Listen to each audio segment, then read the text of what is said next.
હાર્દિકભાઈ, ગુજરાત ફર્સ્ટમાં આપનું સ્વાગત છે। પ્રથમ તો સરકારે ગૃહ રાજ્યમંત્રી હર્ષ સંઘવીએ હમણાં કહ્યું કે 9 કેસ પરત ખેંચાવાના છે। આપની શું પ્રતિક્રિયા? સૌથી પહેલા તો હું સરકારનો વિશેષ આભાર માનું છું, કેમ કે આંદોલન એ સ્વાભાવિક રીતે ગામડામાં રહેતા નાના લોકો માટે હતું અને આવા પ્રસંગોમાં જ્યારે કેસ થયા હોય ત્યારે દરેકની એવી લાગણી હતી કે કેસો પાછા ખેંચાય। લગભગ છેલ્લા 4-5 વર્ષથી વિવિધ અલગ અલગ કેસો પાછા ખેંચાયા છે અને વિશેષ રીતે ગઈકાલે જ મુખ્યમંત્રી શ્રી રાત્રે 9 કેસ પાછા ખેંચવાનો નિર્ણય કર્યો છે।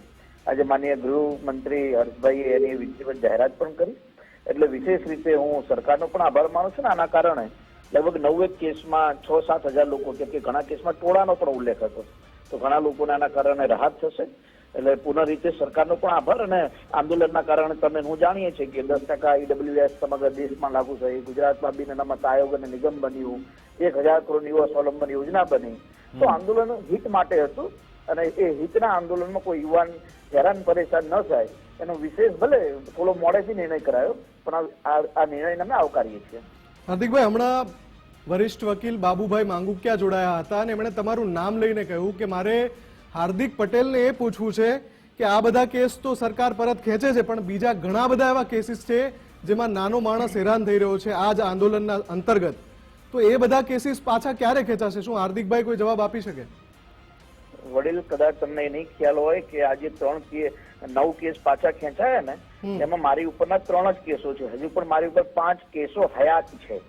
એટલે હું એવું માનું છું કે કોઈ પણ કાયદાની પ્રક્રિયા, મેં વકીલ છે એટલે એમને વકીલ તરીકે એટલો ખ્યાલ હોવો જોઈએ કે કેસો પાછા ખેંચવાની ભૂમિકા પણ ખૂબ જટિલ છે અને રાજ્ય સરકાર એમાં નિષ્ણાંતો સાથે બેસીને નિર્ણય કરતી હોય છે।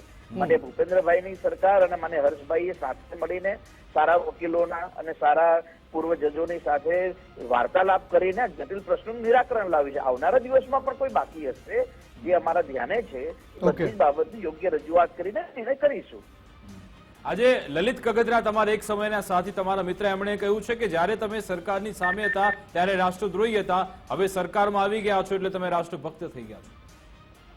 દેખો, તમારા ઘરમાં કે મારા ઘરમાં આપણો કોઈ પણ નાનો છોકરો તોફાન કરે અથવા કોઈ એવું કૃત્ય કરે તો પપ્પા ગુસ્સામાં એવું ઘણી વાર કહી દે કે જા તું ઘરની બહાર નીકળી જા, તારી કઈ જરૂર નથી, તું આવું કર્યું છે, પણ પપ્પા એને કાઢી નથી મૂકતા, પણ એને પછી પાછો બેસાડીને છાતીએ લગાવીને એનું દુઃખ સાંભળતા હોય છે ને એની જોડે જે પ્રશ્નો એનું નિરાકરણ કરતા હોય છે। રાજ્યની અંદર કોઈ પણ જનતા હોય, સરકાર એની માય બાપ છે ને, સરકાર પાસે માગવો એનો અધિકાર છે અને આવા પ્રશ્નોમાં જયારે પણ કોઈ લો એન્ડ ઓર્ડરનો પ્રશ્ન થતો હોય તે સરકાર કાર્યવાહી કરતી પણ હોય છે, પણ સરકાર એ કાર્યવાહીને દુષ્પ્રેસના રૂપે નથી લેતી કે કોઈ વિરોધીના રૂપે નથી લેતી, એનો નિર્ણય પણ કર્યો ને, ભલે સરકારે કેસ કર્યા પણ આજે એ જ સરકાર કેસ પાછા ખેંચે છે। એટલે હું એવું માનું છું કે કેસ પાછા ખેંચાઈ જાય પછી વિરોધીઓ પાસે કોઈ મુદ્દો નથી રહ્યો।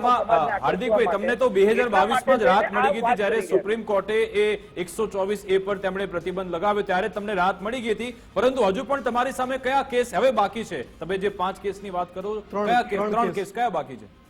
નહીં, ટોટલ હજુ મારી પર 4 કેસો બાકી છે। એકમાં એક વિસનગરનો કેસ છે, એક અમારો ગાંધીનગરમાં એમાં કેસ છે, એક સુરતનો કેસ છે, એટલે એમ કરીને ટોટલ 4 ને એક નિકોલનો કેસ છે અને એમાં હું કાયદાની રૂહે કોર્ટની અંદર યોગ્ય ન્યાય મળે એના માટેનો હું ગુહાર લગાવીને કામ કરી જ રહ્યો છું અને મારી ઉપર ટોટલ 32 કેસ હતા, જેમાંથી સરકારે લગભગ 10 થી 12 કેસો પાછા ખેંચે, બીજા કેસો તમે કોર્ટની અંદર ન્યાયિક પ્રક્રિયામાં પૂર્ણ કર્યા છે। એટલે હું એવું માનું છું કે આવનારા દિવસમાં પણ સરકાર જે પણ કોઈ યુવાન ઉપર હજુ કેસ બાકી હશે એ તમામ પાછા પણ ખેંચાઈશું અને જે યુવાનને ન્યાય મળવો જોઈએ એને ન્યાય પણ અપાવીશું। બિલકુલ, એ પાટીદાર યુવકોને સરકારી નોકરી મળે તેવી માંગ થઈ રહી છે, આપની આ મામલે શું પ્રતિક્રિયા? અચ્છા, એમણે ફોન મૂકી દીધો છે, કહ્યું કે બાબતે અમે અવાજ ઉઠાવતા રહીશું। જી।